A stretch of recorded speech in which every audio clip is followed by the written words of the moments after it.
Bonjour Lucie. Bienvenue à tous sur votre nouvelle émission On parle high-tech. Vous êtes sur On parle TV, votre chaîne d'actu, sport, high-tech et médias. Au programme de cette première, nous parcourrons les allées de l'IFA de Berlin, qui est le plus grand salon high-tech d'Europe, qui a ouvert ses portes le 2 septembre 2016. Nous vous présenterons quelques nouveautés.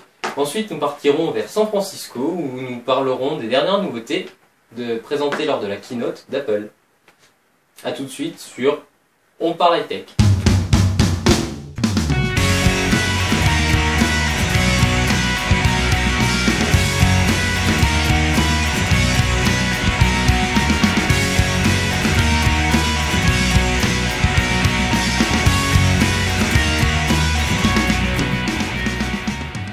Et c'est parti pour l'IFA. Acer a profité de l'IFA pour présenter plusieurs ordinateurs, dont le Swift 7 qui serait d'après eux le plus fin du monde avec seulement 9,98 mm d'épaisseur. Ah oui, c'est tout? Et oui, c'est un 13 pouces qui sera disponible dès octobre au prix de 1299 €. Un peu cher, non? Son processeur Intel Core i5 de 7ème génération possédera une gravure plus fine afin d'obtenir de meilleures performances et de réduire sa consommation d'énergie. Mais il n'a que 8 Go de mémoire vive pour un ordinateur présenté haut de gamme. Dommage. En effet, ce type d'ordinateur présente généralement 16 Go de mémoire vive pour soulager le processeur. En bref, si le processeur est performant, le stockage et la RAM n'assurent pas tant que cela derrière, malgré un prix élevé.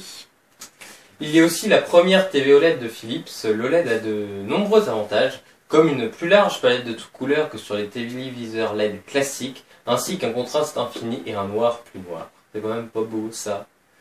Tout ceci est possible grâce au fait qu'une LED constitue un pixel. C'est extraordinaire comme technologie. Tout à fait.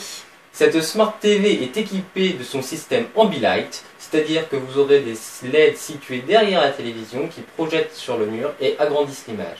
C'est ainsi que le marché de l'OLED mené par LG commence à se développer. On regarde tout de suite la vidéo de présentation de ce magnifique produit. When designing the Philips 4K OLED TV, we kept this question in mind. Imagine if we could create the world's first Ambilight OLED TV. We channeled our passion for craftsmanship, quality and innovation into every part of the TV, right down to the speakers, stand and sleek frame. From Ultra HD picture quality, which enthralls and excites, to unrivaled contrast and vibrancy like you've never seen before. We envisaged bringing you the smoothest on-screen movement at more than 100 times the speed of LED TV.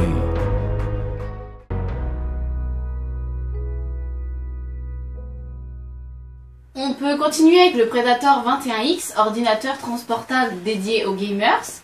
C'est le premier à intégrer une dalle IPS incurvée de 21 pouces pour assurer une expérience de jeu encore plus immersive d'après le constructeur. La dalle IPS offre grâce à ses pixels de la rapidité, des couleurs intenses et un bon angle de vision. Cette machine est aussi équipée d'une section audio qui comporte 4 haut-parleurs et 2 subwoofers, qui sont des haut-parleurs qui accueillent des fréquences sonores plus basses encore. Les joueurs bénéficient de plus sur cet ordinateur d'un pavé numérique qui peut se retourner afin de laisser la place à un pavé tactile, et aussi d'une technologie Tobii de suivi oculaire ainsi que de la personnalisation du rétroéclairage du clavier. Aucun prix n'a encore été donné, mais il sort début 2017. Super, non? Génial, super ordi pour les gamers. On coupe. Passons maintenant aux montres connectées. 2 nouvelles sont sorties cette année à l'IFA. La première est la ZenWatch 3 de Asus. Elle est équipée d'Android Wear, le logiciel d'exploitation de Google pour les montres connectées. Cette montre mise tout sur le design. En effet, la marque fournit ainsi un peu plus d'une cinquantaine de cadrans à ses utilisateurs. Elle est équipée du tout premier processeur Qualcomm développé pour les montres connectées. Super. Et oui, c'est extraordinaire. C'est gravé petit qui permet d'avoir beaucoup d'économie d'énergie. Super. Donc ça fait une montre à peu près d'environ 3 jours d'autonomie. On regrettera malheureusement que cette montre ne soit toujours pas équipée d'un capteur de fréquence cardiaque comme beaucoup de ses concurrentes. Dommage. Tout à fait. Ouais. La seconde est la Samsung Gear S3.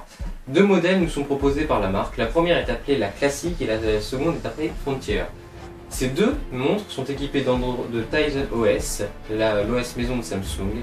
La Frontier, elle, est équipée d'une carte SIM qui permet ainsi de pouvoir avoir un téléphone directement sur sa montre, alors que la classique ne l'est pas. Ah, super ça alors, c'est vraiment super. C'est vraiment révolutionnaire. Tout à fait. Donc passons maintenant à la keynote Audran. Qu'as-tu à nous présenter? Alors d'abord, l'iPhone 7. Que pouvons-nous dire de l'iPhone 7? Bon, on regarde tout de suite la vidéo de présentation de l'iPhone. A tout de suite.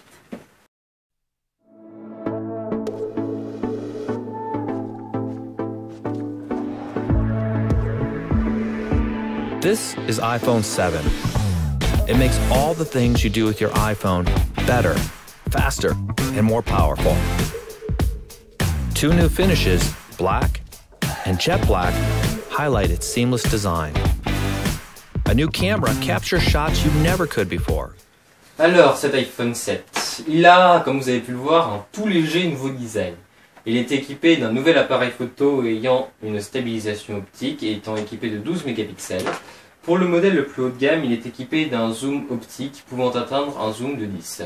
Le son aussi a été complètement revu, le son stéréo a d'abord été introduit dans l'iPad Pro et aujourd'hui intégré dans l'iPhone.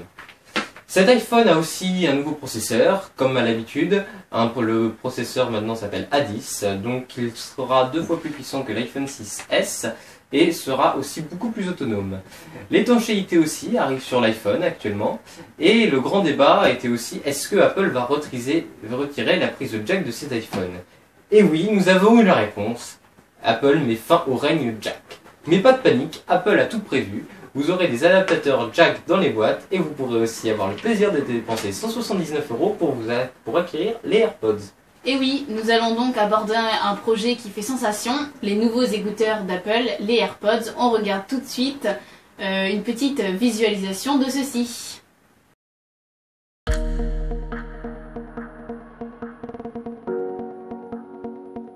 We believe in a wireless future. A future where all of your devices intuitively connect. This belief drove the design of our new wireless AirPods.